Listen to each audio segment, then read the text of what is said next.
if you joined the webcast last time, Adrian would have, you'll remember Adrian went through and identified three key KPIs for you to focus on, and they were our contract margin percentage, our permanent activity, and our NFI conversion ratio. And what we said was if all three of those things were moving in the right direction, then you can be confident that the results will follow through. I'll cover those in a bit more detail later. So if we move on to slide 4, onto the income statement, revenue up 10%, up 7% on a like-for-like basis, excluding the Provanis acquisition, which we made in September. Contract NFI up 21%, and that's 14% excluding Provanis. Permanent fees up 9%, so total NFI of 45 million is up 17% on the previous year. EBITDA up 27% to 12.9 million, and profit before tax up 20%. Moving on to slide 5 and earnings per share. Adjusted earnings per share, excluding the amortisation from the acquisitions, was up 19%. And on the back of that, we propose a 14% increase in this year's final dividend. That gives a total proposed dividend of 20 pence per share for the year, up 11%. And dividend cover has also increased from 1.8 times to 2 times this year. In terms of the balance sheet on slide 6, we saw a big fall in net debt this year, down 7.4 million in the period, down from 10.6 million last year to 3.1 million. And this reduction was mainly driven by a fall in debtor days. We reduced those 3 days due to better cash collection. As we announced in July, we agreed new banking facility with a new bank, HSBC. So we've now got a new 3-year, £60 million invoice financing facility with a margin of 1.1% over base rate.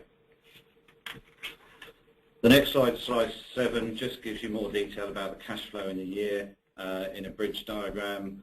And the key thing is, despite a 10% increase in revenue this year, the reduction in debtor days mean we've had 0 impact on our working capital requirement.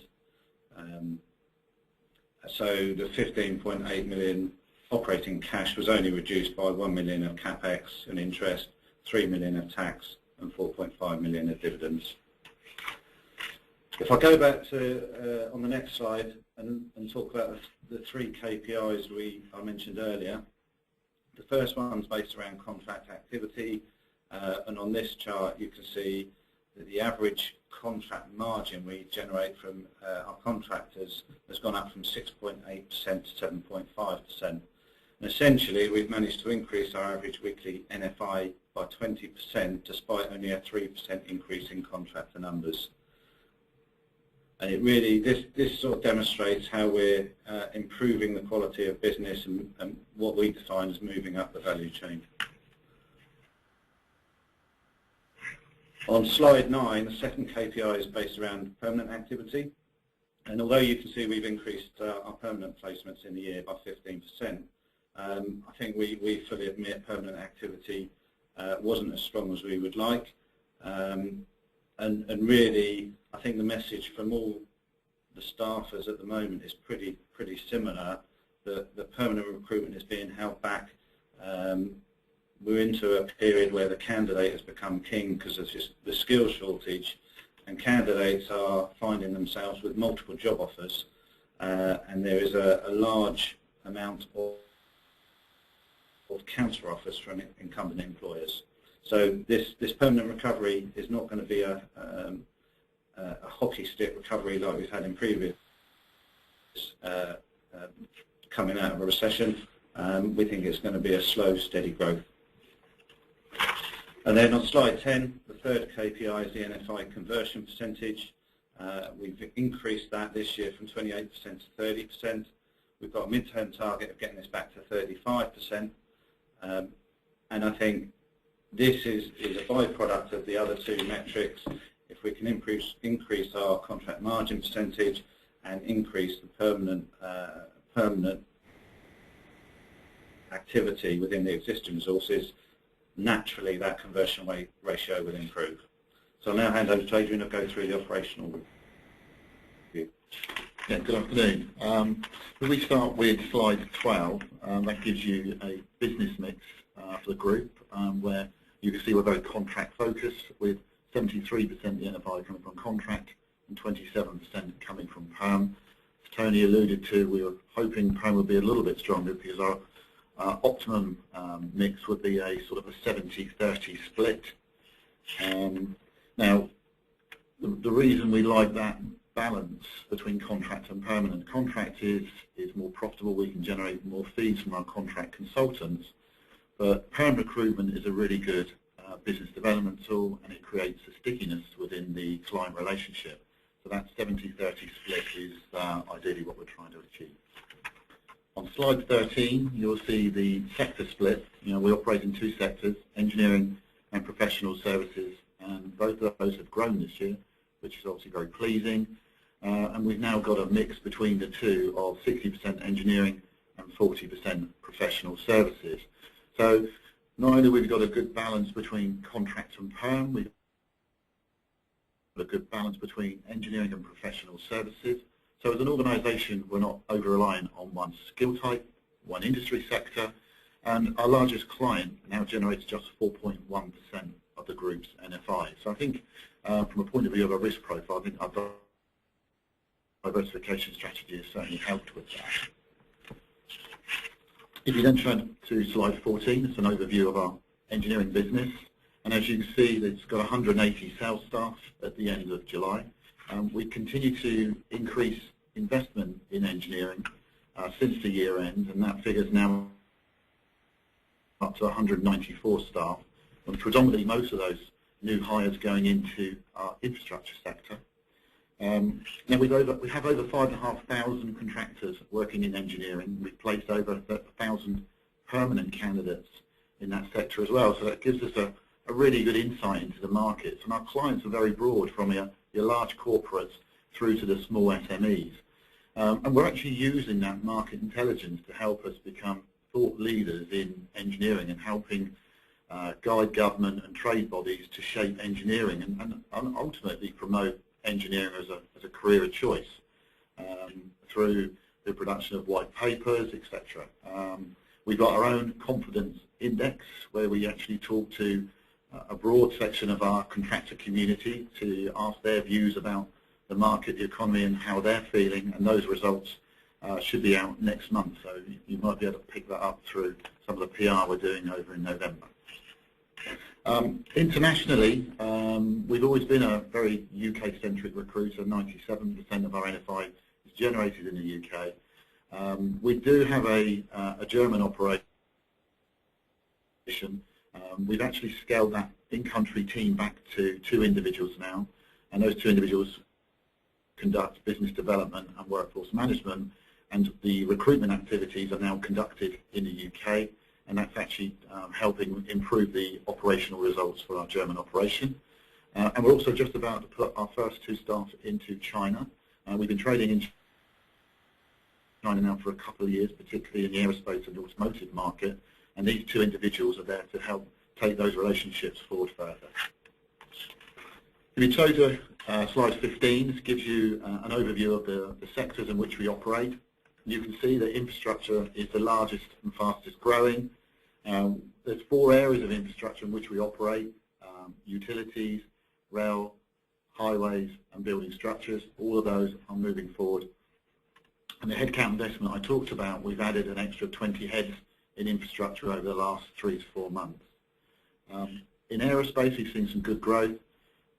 In energy, that's stalled a bit because of the lack of investment in North Sea, so particularly around oil and gas recruitment in Aberdeen. The only sector where we've had a decline is on marine, and that's very much linked to the shipbuilding activities that now feed into Portsmouth Naval Base.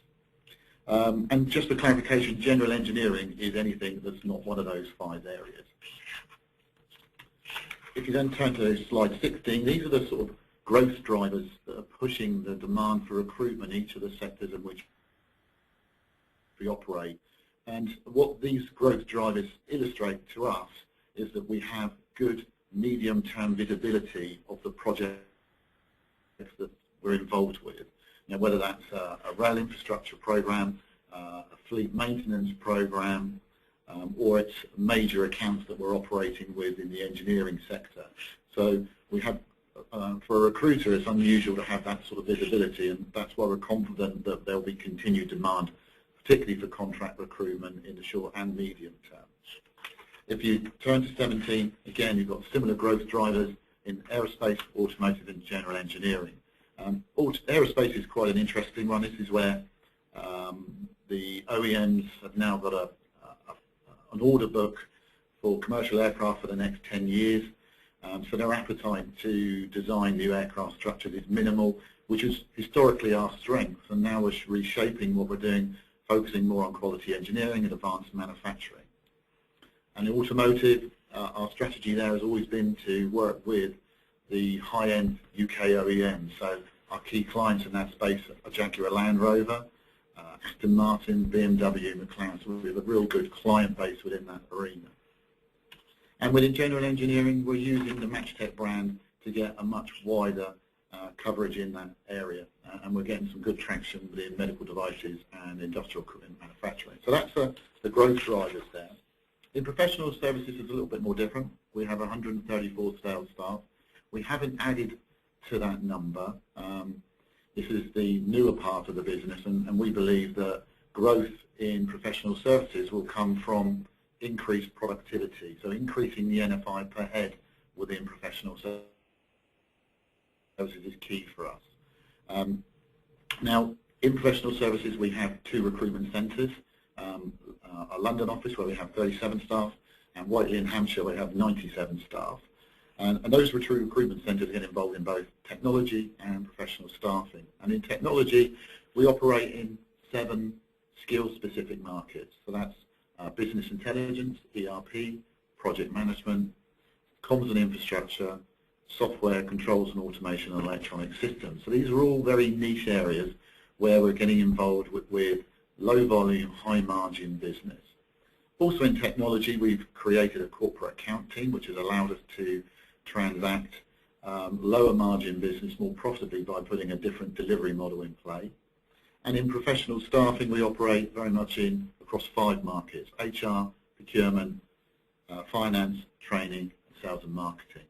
And again, we only do that within 4 sectors. That's engineering and technology, because of the cross-selling opportunities that creates for us, as well as retail and FMCG.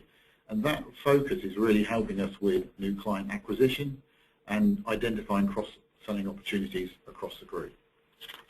If you then look at slide 19, this will give you the business mix, and you can see how Provanis, our recent acquisition, has contributed 1.8 million of NFI to professional services. And Provanis is a really good example of what the type of business we're looking to transact, particularly in technology. Provanis sits in our ERP team. It's a very small candidate community that they engage with. These candidates are paid over £500 a day. They're on contract assignments between 6 to 12 months, and we're getting margins of 14%. So, the Provanis opportunity, not only has it been good from a point of view of generating NFI, it's been great from a point of view of showing the wider community within the group what you can achieve by being a true specialist. One thing to note on professional services, the conversion ratio has gone up 5 percentage points to 17%, which is really encouraging. But through the productivity improvements we want to achieve, we think we can get that figure closer to 25%. Now, over the last 12 months, we've conducted some external research really to understand the buying patterns of both our candidates and our clients. And we've also conducted some research from a point of view of employee engagement. And we've used the feedback from both of those 2 pieces of research to really sort of shape our purpose. And our purpose is very simple: engage our staff, delight our clients, and promote our candidates. And that is being pushed very much through the business. So we're all very clear on the purpose of the organisation. If you then move to page 21, which is our strategy, we started our diversification strategy back at the end of 2010 And like everything, industry evolves. So we've refined our strategy that we're currently on, and really that's taken in 3 parts, which is first is really sharpening our focus. So we've always been a specialist recruiter, but now we're really looking at the markets in which we operate and looking at which of those are hot, where the growth potentials are, and making sure that we're putting the headcount investment into the right markets. So we really are sharpening our focus. We're moving up the value chain. Now, what do we mean by that? We're placing candidates that are on higher pay rates and candidates that are getting paid higher salaries. So with the margin improvements that Tony mentioned, as well as the higher pay rate candidates, that is going to drive both increases in our contract NFI and increases in our permanent fees. So it's really key. Once we've done that, we can then take the group global, but we'll do it as we're doing now, which is following our key clients overseas, developing that capability back in the UK to a point where we believe we can then put a team to transact business development and workforce management. So that's our strategy, very simple: sharpen our focus, move up the value chain and go global. And that all translates to our 2017 vision, which is market-leading specialist recruiter, an employer of choice, best partner to clients and candidates, a rapidly developing international business, and for these people watching, a premium stock for investors. Which moves us on to slide 23, which is the investment proposition. So, we're a specialist recruiter focusing on high-growth niche markets. We're actually 30 years old this year. It was our 30th anniversary on the 1st of August this year. And we've been on AIM now for 8 years. As I've already mentioned, we've got a really good balanced business model between contract and perm, between engineering and professional services. And we're developing international capability by following our key clients overseas. And finally, I think we've got a really solid and progressive dividend payout record. So those are the sort of key investment propositions, which finally takes us on to the outlook slide. Now, our outlook is pretty simple. The year started well for us, but the 3 KPIs that we talked about last time, those are still in play. So we're still looking to increase our average contract margin. We're still looking to increase the level of permanent placements we make. We want to improve the NFI we generate per head, particularly in professional services, and we will continue to invest headcount in specific growth markets. And that's what gives us the confidence that we will continue our strong track record of profit growth. And that's it from me. Thank you very much, gentlemen. Very informative, and we already have a number of questions. To remind the audience, do submit them by email if you do have any more. First one from Ben. There were other results out yesterday in your sector, and the strength of the pound was cited as a hindrance to Michael Page for their results.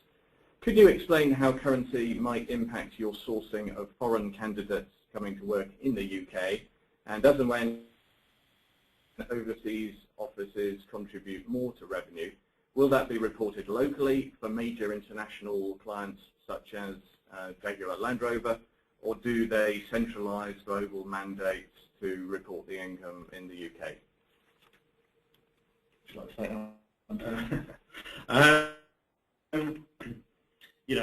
there's a shortage of candidates in this country, and I think the UK is seen as a bit of a centre of excellence for engineering. So I think we are going to be attractive for people coming to this country, whatever. So I mean, the challenge is probably to do with immigration and whether we can bring in enough skilled engineers to boost UK PLC. So the cost of acquiring candidates it's become relatively low because you've got social media. So that makes reaching out to a broader candidate community far easier than we did before. So I don't think there's any particular currency issues there at all. And obviously, as a UK-centric recruiter, we haven't had the same problems as some of our larger listed peers. And you know, at 3% of our NFI, we want to grow that, but I don't envisage that that's going to cause us a major challenge, certainly in the short to medium term. No. And really, as for how the clients want us to charge for that, either in the UK or internationally, it will be driven by their requirements. As we grow, obviously, we will be more subject to currency fluctuations. Okay, thank you. Acquisitions. Alex would like to know if you are going to be moving ahead via bolt-ons, as happened with Provanis. It seems in that case that relationships with potential vendors was a very successful route to closure. Does that therefore mean international deals will be harder to source and win from vendors? I think the short answer to that one is yes, it will be. The acquisition of Provanis was very much about understanding the business and the management team. The sorts of acquisitions we look at are relatively small, and they are just bolt-ons to our existing platform. And a lot of those organisations tend to be owner-managed lifestyle businesses. So the owners of those businesses see them as their own little baby. So, you know, it's about working with them to find out, to make them feel comfortable that, you know, our organisation is going to keep their little baby developed. So we've done that with Provanis. We've picked it up, we've integrated it into our technology offering, and it's gone well. I'd love to say that I've got a whole list of Provanis up my sleeve, but I don't. Unfortunately, that strategy is quite reactive. So, you know, it's not something that we can say to you, yeah, it's going to be every 6 months you're going to have a bolt-on. But yes, we're out there in the market, and yes, we are talking to organisations and developing relationships. So, you know, if we do find an owner-manager who's in our space that is looking to exit for the right reason, then hopefully they know that we'll be interested in talking to them. Okay, thank you. Jenny is curious. There seems a commendable level of focus within the engineering units. How set in stone are those targets? For instance, if the crude price was to carry on further declining to, say, $40 per barrel, there would be stagnation in the industry. Is it relatively easy for you to then reduce your overheads, or has part of your success been a commitment to the longer term in serving some of these sectors? The oil and gas sector is probably one of the areas which is more of a concern to us, and it's a concern from a point of view as you quite rightly say, you know, the price of oil has gone down, the cost of production has gone up. So the client base we used to involve, which was the EPC contractors, predominantly in Aberdeen, you know, they are looking to reduce margins. Now they're doing that through their own internal recruitment teams. They're doing that through margin reduction through their agency supply chain, and they're also introducing pay rate reductions. Now, we chose about 6-9 months ago to sort of move away from that higher volume transactional recruitment in oil and gas, and our focus is very much now on drilling, on subsea, and on the equipment manufacturers, where the volume's not there. It's basically higher margin business but lower volume and very specialist. So, you know, we still want to be in the oil and gas sector, but in a very, very niche part of it, which then ties back into what I talked about refining our strategy. We don't want to be everything to everyone in oil and gas. We can't do that. So we're just picking our battles, and those battles really are aligned to sharpen our focus on moving up the value chain. Okay, thank you. Bruce is intrigued about Germany, which is clearly a major economy that you would like to grow your exposure to. It has been a long-standing irritation. Why are you more hopeful that this time around the situation might improve? Do you want to take that? Yeah, we've sort of changed tack on Germany, and what we've actually done is reduce the number of staff we have in Germany down to 2, and they serve as purely a BD function and candidate contractor management. And really, you know, we've learned from that how we're not going to roll out offices in the future, and and we've recently put 2 people out into China to do the similar sort of thing, contractor management and the BD function, and we bring all the service delivery back to the UK. And the other thing is, with the people we put out in China, they've actually been working in the business for 12 months in the UK, so we Matchtech-ize them into our culture and put them out there. That's working well, and obviously the reduced overheads is making it operationally efficient, and we believe we can grow it in a more cost-effective way. So it's now, as I say, it's now breaking even, and we should be able to make profit out in Germany. Okay, thank you. Now, zipping back home, as it were, a couple of questions that relate to politics. One, a fairly simple one, would a Labour government post the May election be viewed positively or negatively by you? And then a slightly, if I could add on to that, Alan is curious, given the substantial shortage of engineering talent in the UK, what do you feel, or do you feel enough is being done by any of the political parties in respect of grassroots training, apprenticeship, or reskilling to change that situation? Okay, I'll take those 2. So first of all, change of government. If you go back to the slides I showed you about the growth drivers, the committed funding in rail infrastructure, you've got committed funding in utilities. The AMP6 cycle starts in January. That's 40 billion pounds worth of investment. Those projects have already been committed, and I can't see that a change of government is going to blow those projects off course. So from our perspective, I think that from a political agenda, I think most parties are aligned that the UK needs to improve areas of its infrastructure. With regards to training and development of our kids to get into engineering, is enough being done? I don't think you could ever do enough. Is it getting better? Yes. There's more children going into apprenticeship programs, which is great. So it's not just taking a one-dimensional academic route through university. So we've got the dual play, which is great. There's more of an appetite for engineering, the end-user companies, to engage with children at an earlier age to get kids interested in it as a career of choice.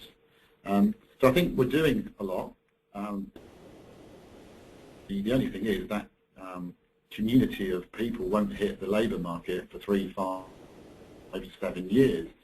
And that's why we need to look at the international agenda, i.e. the highly skilled engineers that live outside of the UK that we need today to help UK PLC grow, to create those opportunities for our young people when they're trained to come and take those jobs. So that's really where I think more needs to be done, and I think I made my point clear the other day. Okay, and then we might perhaps just finish on a couple of questions that again might be slightly related.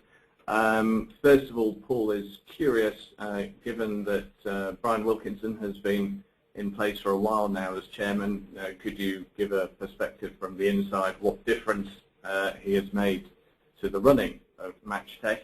And then perhaps related to that, there is a question from Sam, the engage, delight and promote strap lines. Do you know of any other recruitment companies that are raising their profile in the same way, or is it simply that they lack the track record to do so? Which one do you want to take? I think what we've Adrian's been with the business 25 years. 26 now. 26 years. Yeah. I've been with the business 18 years. The former chairman set up the business 30 years ago.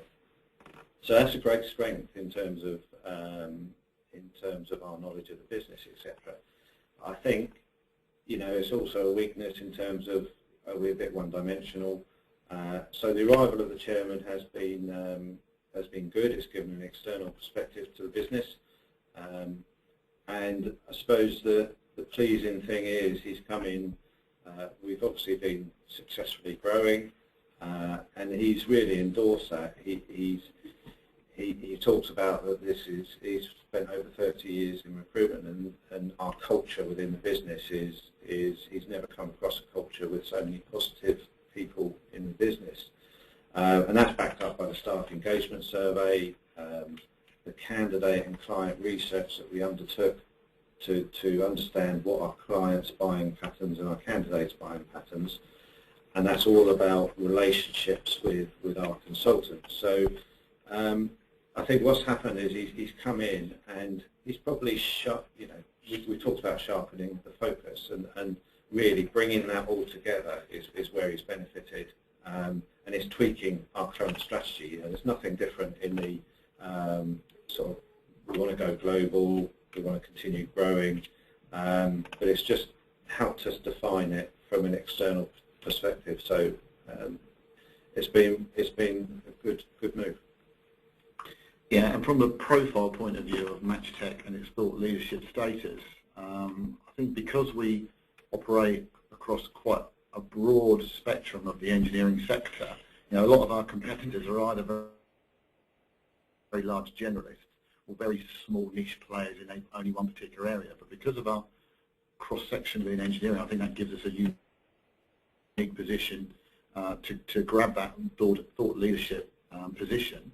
And we're spending a lot of time and energy on that, not just to get the Matchtech brand out there to clients, but also from a candidate attraction point of view. Because a lot of the candidates we place into employment, they're not actively looking. This is a passive candidate community, and you need to have reasons to engage with that candidate community. And through thought leadership, we've got that vehicle, and it makes it, not only does it endorse Matchtech's brand as the engineering specialist, but it also endorses us as a market leader in their space as well. So it's very, very important for us.